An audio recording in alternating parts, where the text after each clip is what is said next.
মানুষের কাছে আমি তুলে ধরতে চাই, মিডিয়ার বন্ধুদের মাধ্যমে আমি বাংলার মানুষের কাছে প্রশ্ন করতে চাই যে গতকালকের পুলিশ আর আজকের পুলিশ এই আমূল পরিবর্তন কিভাবে হয়ে গেল within the span of less than 24 hours. গতকাল যখন আগুন জ্বালানো হচ্ছিল, ঢিল মারা হচ্ছিল, দুটো পুলিশের ভ্যান পুড়িয়ে দেওয়া হলো, 6টা ভ্যান ভ্যান্ডালাইজ করা হলো, পরে হয়তো আরো সংখ্যা বেড়েছে, তারপরেও পুলিশ কি সুন্দর অহিংস পুলিশ।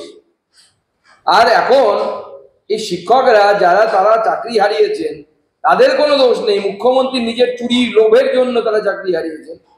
আর তারা বিক্ষোভ দেখাতে গেছেন গণতান্ত্রিক পদ্ধতিতে, তারা হিংসা করেননি, টায়ার জ্বালাননি, কিচ্ছু করেননি, কোনো রাষ্ট্রীয় সম্পত্তির ক্ষতি করার চেষ্টা করেননি, ভাঙচুর করেননি। তারপরেও যেভাবে আক্রমণ হয়েছে তাদের উপর, এটা অত্যন্ত লজ্জা, বাঙালি হিসেবে আমাদের লজ্জা। এবং আমার মনে হয় যে আজকে পুরো বাঙালি সমাজ লজ্জিত যে আমরা শিক্ষকদের তো মান সম্মানটাও নষ্ট করে ফেলেছি। আজকে স্কুলে যারা এসএসসি দিয়ে চাকরি পেয়েছে তাদেরকে সাধারণ মানুষ জিজ্ঞেস করছে, যাদের চাকরি যায়নি তাদেরকেও জিজ্ঞেস করছে, মাস্টারমশাই আপনার চাকরিটা যায়নি তো, আপনি আবার ঘুষ দিয়ে চাকরি পাননি তো? আমার বন্ধুর সাথে এই ধরনের ঘটনা ঘটেছে। কি অবস্থা আজকে শিক্ষকদের, যে শিক্ষকদের আমরা পায়ে হাত দিয়ে প্রণাম করি, যাদেরকে রাষ্ট্র তৈরি কারিগর হিসেবে মনে করি, আজকে তাদের উপরে মমতা বন্দ্যোপাধ্যায়ের অপদার্থ পুলিশ লাঠি চালাচ্ছে।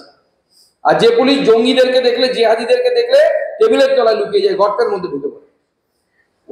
মুখ্যমন্ত্রী বলছেন যে বাংলাতে তিনি